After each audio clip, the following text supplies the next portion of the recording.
Hey, it's Jim Wadrick. Every day we're transforming healthcare. We work in British Columbia, a lovely section of the Kootenays in Canada. And we've got a favorite guest, a guy we've talked to in the past and worked for over a decade with his colleagues. It's Dr. Nick Sparrow.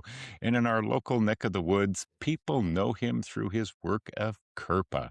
KERPA, the Kootenay Emergency Response Physician Association.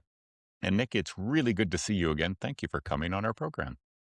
Hey, Jim. Thanks for having me. It's been a while.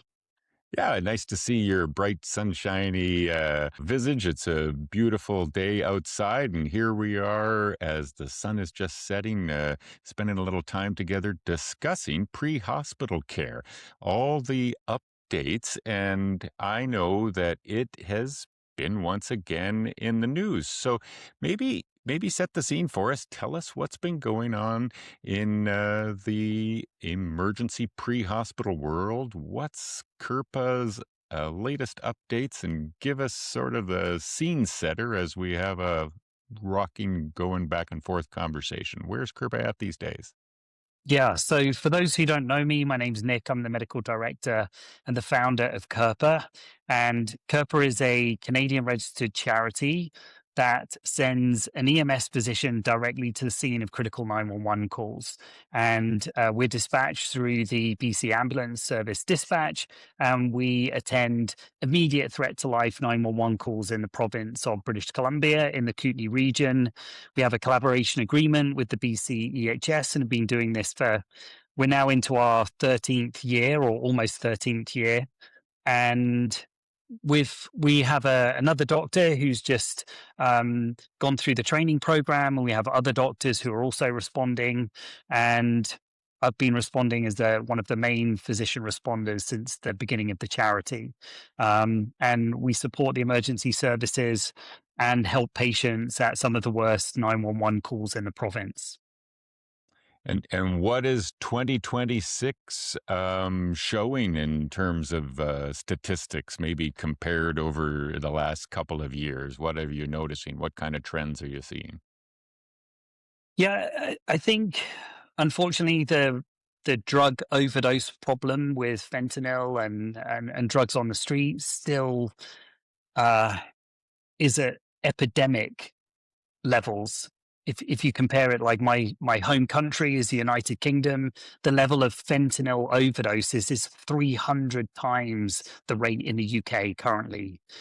So it's quite astounding if you look at some of the problems that we have in British Columbia on a global scale. Like we're way up there in sort of drug overdoses. And then there's lots of medical problems, trauma, accidents, those sorts of things. So they seem to sort of occur all the time. Yeah, Yeah, it's just a sad state of affairs because I can't work a shift without having the ambulance crew bring someone in from a substance misuse or mishap moment. It uh it's kind of frustrating, actually. You really like to wave your magic wand and help fix that problem once and for all, but we haven't quite hit that magic reframe to get people turned around on that one. yeah, and it's epidemic levels. I mean, Oh, 300 times the amount in other countries. Like that's off the chart abnormal. Um, and it's fentanyl opiate drugs that sort of are the main culprit, which, as we know, kills people, and you can't quantify the amount of the opiate that's in there. God forbid it's carfentanil in there and it's a few grains and you take them and that's it, unless you've got someone there who can breathe for you. And we know copious amounts of Narcan is not enough on many cases. We're seeing patients where 4 or 5 Narcans need to be given even to get them to rouse. And that's probably even not with carfentanil laced fentanyl. yeah, and then I hear stories of xylazine and medetomidine and some of these other things that get mixed and matched in there, and sometimes it's hard to separate and peel back all the layers of the onion. But oh boy, yes. Yeah, that would make an interesting podcast, going what are the reasons? Why is it massively off the chart? But anyway, Oh, it's maybe for yes. another day. I think that enigma wrapped inside of a riddle is one for the ages. Yeah. Hey, so the state of pre-hospital care. I mean, I saw you in this book just recently, eh? So, Yes. there we go. Dr. Brian Goldman. He's like Canada's most famous emergency doctor. He wrote a sequel to his book from a decade ago, The Night Shift, and he's called this one The Casino Shift. It's a really compelling read all about the state of emergency room care in this country. And chapter 9, hey, there you are. He came out to visit you. He did a whole thing on Yep. his CBC radio show, White Coat, Black Art. And, he again delves into the kind of unique role that you have. So, what was it like having an interview with Brian Goldman and all the things that he brought into your life to help sort of shine a light on what you do? Yeah, it was great having him. I hope he gets to watch this. We'll have to send him the link on. He's very busy on X, so we'll try and track him through that and get him to watch the video. But it was such good fun having him come over. He's just so nice and kind. I don't know where he gets his energy from, and he's just a super knowledgeable guy, not only from the emergency side, but like connected throughout the province. And yeah, just hung out, rode out with KERPA.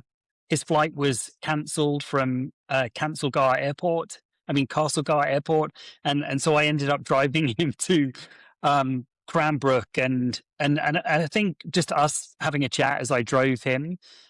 He sort of said, "Hey, look, I want to capture some of what you've been doing in a book. Is that okay?" And I was like, "Sure." And that was kind of the last of the conversations that we had, with a few minor little updates. And then, wow, the book came out, and I think it's, for a period of time, it was a Canadian uh, non-fiction bestseller. So he's doing well. Well done, Brian. Yeah, absolutely. And I Yeah. have to say, just the way he formatted it, and I won't pull any spoilers here, but it made you want to keep reading. It really did. It pulled you along in his narrative arc, and I appreciate that. And there you are in chapter 9, and many people know the actual work and the kind of way you're framed. But he gets into some controversial stuff there because then he's speaking to the whole issue of how KERPA has really sometimes had some, I don't know, shall we say, provincial adversaries, some people that were trying to push back on the work that they're doing. I mean, that was actually a bit of a surprise to me. I didn't know all the inside stories there. Can you shed a little light on what he was getting at in that section of his writing?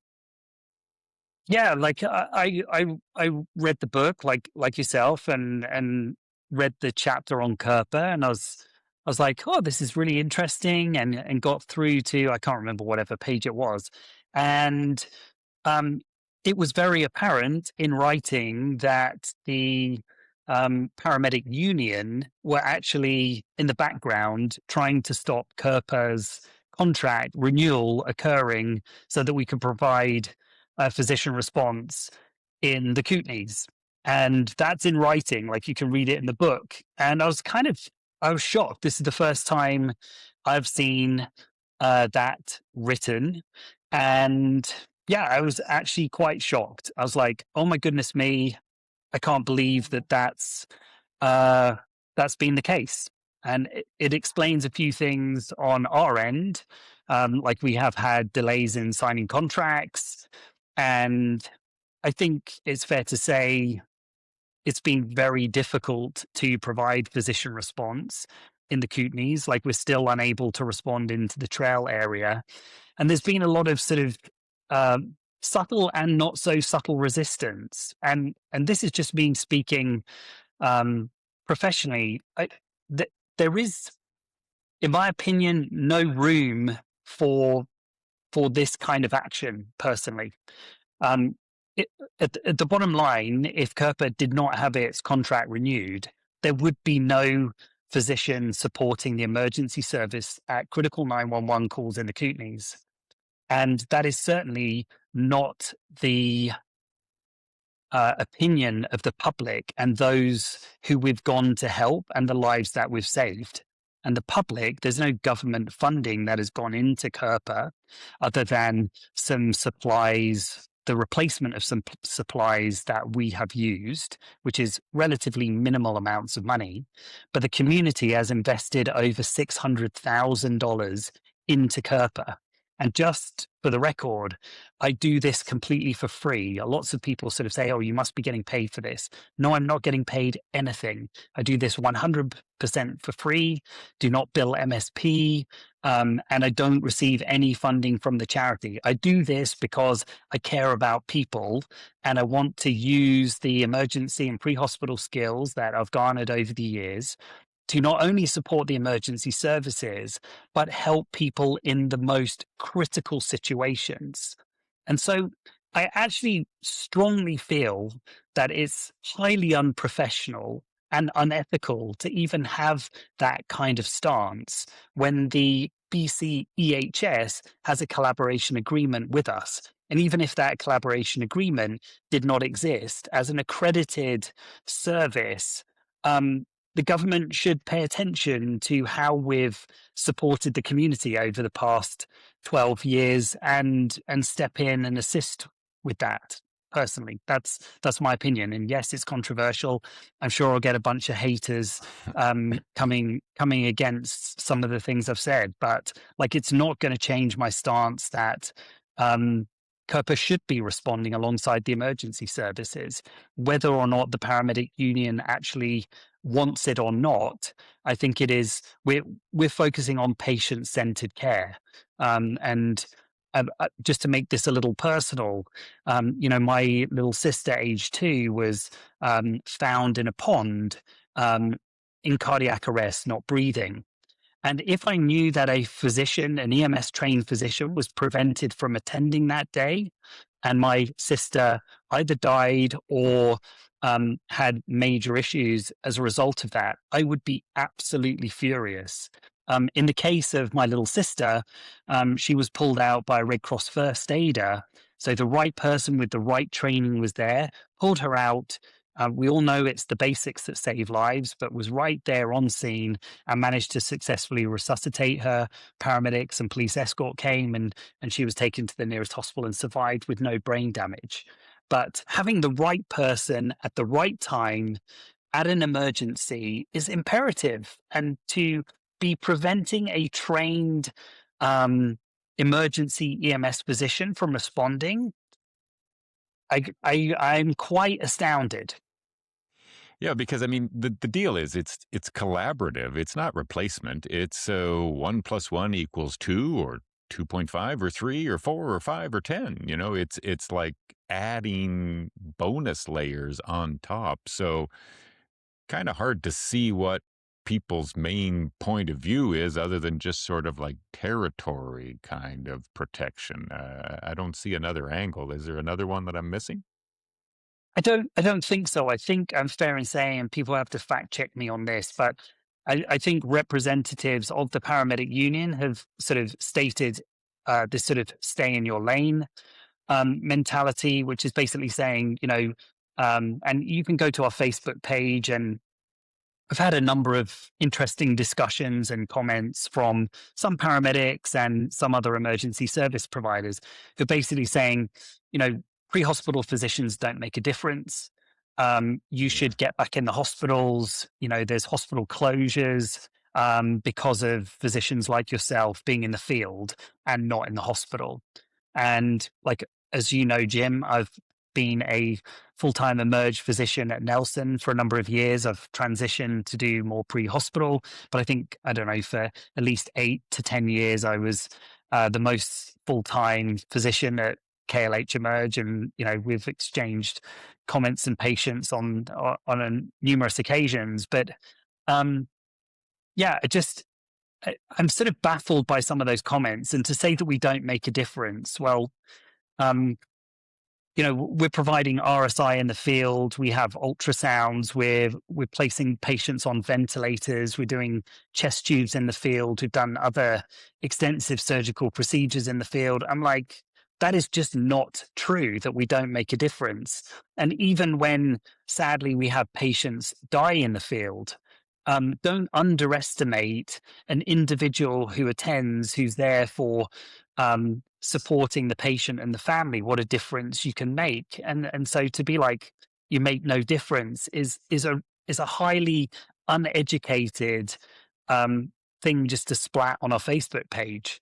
And I've replied to them, so feel free to, dig the comments. But I'm like, that is not true. Internationally, it's not true. And the stay in your lane bit, I'm like, I didn't know. And this is maybe a controversial statement that will potentially annoy people, but um, no one owns patients. They're not owned by anyone. We're here to serve patients, whether you're a paramedic, whether you're a police officer, whether you're a firefighter, whether you're an emerge physician, EMS physician. We're here to serve patients. They're not owned by anyone. There's no lane. Yes, things have to be done carefully and under provincial law and have to be accredited. Like it's not easy to respond in a 911 response vehicle and be accredited. Yeah, that sort of language, stay in your lane, slaps of turf war. And there's no part of me that would even stand for that. And part of the reason I wanted to do an interview is to actually formally respond to some of the things that I've read in this book. I think it's highly inappropriate. I think members of the public would feel it's highly inappropriate because we're talking about life and death. And just to go back to the comment that we don't make any difference, well, on about 18% of calls, KERPA is the first on scene. And often with the fire department. So I was not overly happy to read about it. No, that's obvious, and I mean, I think everybody immediately understands the why of how that would be frustrating and kind of feel a little bit like, huh, really? Because I mean, here's the thing: you have actually spent a decade or more building up a ton of goodwill, all this private fundraising, the charitable donation of your own expertise and time. I don't have much time for that, but that's my pragmatic side coming out. Yeah. Yeah, and I think just to be very clear on sort of some of that resistance in the book, the book clearly states the paramedic union, and we're not talking about paramedics on the ground. I know the paramedic union represent paramedics, but that is not the opinion of necessarily all the paramedics in the region. I'm not saying that, but I'm saying that the public opposition of the paramedic union trying to stop the contract renewal of KERPA. That's specifically what I'm talking about. And just for the record, because I'm sure this will create a little bit of heat. We know it's quite a contentious issue at the moment. Like, I massively care about the paramedics and supporting them and training with them when possible. And like, I myself have been a medical consultant for the ambulance service and advocated for advanced life support units in the region, etc. Like, my heart is 100% for the paramedics, for the firefighters, the police, search and rescue. And I would challenge anyone to say that it's not, because it is. So I'm welcoming challenging on that point. I constantly am supporting paramedics at crews and helping. And I think most of the paramedics around here would say pretty good and okay to work with. Like, I'm not going around with a chip on my shoulder. So I think that's fair. Whether fair it's to say. well, when we think of your reputation and all the goodwill that KERPA has built up, I mean, one of the exciting bits that I had heard the last time we chatted was a whole new thrust then in the way you're looking at doing some fundraising, and I think the word Supernova applies. So tell us a little bit about the background and what the aim is of the KERPA Supernova project. Yes. And just maybe to clarify it a tiny bit, you're Yeah. almost there. Oh, It's just the Supernova project, but not the KERPA Supernova project. wow. Just because there's a very subtle delineation. Like, I've started a YouTube channel, Nicholas Sparrow MD, it really doesn't have anything directly to do with KERPA. In terms of, like, I'm not representing the charity. I happen to be the founder, and I do respond with KERPA. But this is a channel that is going to cover some personal journey through pre-hospital care, through some of the challenges that I've had in different countries working in pre-hospital care systems. And also, I massively believe in physician pre-hospital care. I know in North America, it's like a heavily contested, it's heavily contested, put it that way. In the US, it's not so contested. You've got groups like MD1 who essentially doing what KERPA's doing and have been doing it for the same number of time, except they're a lot more supported and by their state a lot more supported. And there's like in the UK, you've got the basics, you've got the HEMS crews, like, and through multiple different countries, there's physician response models working alongside critical care and advanced care paramedics, nurses, etc. But I strongly believe in pre-hospital care. And there comes a point where you've got to put your money where your mouth is. I don't get paid for doing any of this, but I actually want to see KERPA succeed, despite the resistance, despite people not wanting KERPA to continue. I really want to see it continue. And so I've started a little investment journey where I'm taking 50,000. I managed to sort of talked to my wife and said, "Hey, look, is this okay? I'm going to use some of my retirement fund, and I'm just going to trade hopefully $50,000 over the next 6 years to 1 million, and then I will make a personal donation to KERPA of $1 million, hopefully to see it continue and keep serving the emergency services and patients in the Kootenay region. Like the whole aim of setting this up is not to get shut down by a paramedic union that doesn't like you. So I'm not a quitter, and I really hope the province of BC continue to support what we're doing and see the benefits of it. Yeah, so the Supernova project is about this legacy opportunity that by managing to take the starter funds, the idea is to grow it, big time growth, really work hard on that. And then that is a way to, on a perpetual basis, keep that operational aspect of it fully funded. And off you go, carry on Yeah. with other people lighting their torch and doing some of the work. Yes, and I think some of the rhetoric or potentially some of the opposition to KERPA is that we're taking government funds. Well, actually, we're not taking any government funds. There is no government funding. It's members of the public and people who are donating their hard-earned money to a charity to help in the region. That's it. And like these vehicles are packing about $200,000 worth of gear. In terms of like the vehicle, I mean, actually, if you were to get a brand new one of these vehicles and outkit them and then put the kit in, you're looking at close to $300,000. And yeah, so unfortunately it costs money to do pre-hospital care. I think when we first started, we were running off a budget of less than 10,000 a year.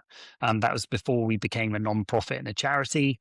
And I think our last year's budget was $56,000. Not a lot of money, but each year our budget is going up and up and up, and so we're going to need large budgets to sustain the cost of living, the cost of not so much the cost of living, but you know what I mean, the inflation rate on medical drugs and kit and replacing stuff. Yeah, it's expensive. Name something that costs less today than it did in 2020. I can't off the top of my head. There's some smart apple will tell me in the Probably comments. the dollar. Well, yeah. Okay. Okay. Let's transition to part 2 of today's podcast: economics and fiat currency. Yeah. Oh, let's not. Yeah. It's the purchasing power of the dollar has gone down. Yes. Thank you, Yeah. Professor Yeah. Sparrow. Yes, Yeah. I appreciate that. Yeah. Hey, no, I mean, it's exciting, and so I actually like I'll be one of your first subscribers. That sounds like a cool project. So good on you. Thank you. So here we are. It's like early in spring 2026. What do you see for the next 3 seasons? Spring, summer, fall of 2026. What's the KERPA pathway beyond all the things that we've already mentioned? Yeah, I think just keeping the course. We're just continuing to respond as we have. No real changes. Um, yeah, just continuing to help critically ill and ill injured patients and supporting the emergency services. That's really it. And obviously working on protocols, kit, education, and hopefully building bridges, Yeah. despite what's been shown in the book. I actually still believe in what we're doing. I still massively support the paramedics. I'm not overly cool about some of the stuff I read about the union, but happy to forgive and move on. But like, I just, I think the biggest thing is, if we could have a slogan that you could flash up on the screen, it would be "No resistance." Like, I think that's kind of, I think that's fair. Yeah, that's really all. And like, I don't hold a grudge. I know I've spoken quite truthfully about um like this issue, which I think needs to be dealt with head on. But I'm not holding a grudge. I'd like to keep going and keep on the road, helping people and supporting the emergency services. And that's what I'm going to push for, not only with the paramedic union, with the province and with government bodies. I love it. Keep on keeping on there, Nick. Good job, man. Thanks, Okay. Jim, and thanks for having me on the show. And I really appreciate the frankness of just your questioning and us having a chat about it. I appreciate it greatly. Anytime, man. Glad to have you as a colleague. Cheers to Okay, all the work that you do, and may the rest of the year lead itself to the paths that you'd like to see. All thanks, right. Jim. Back at you, man. Appreciate you. Later, guy. Thank you. Bye. Cheers.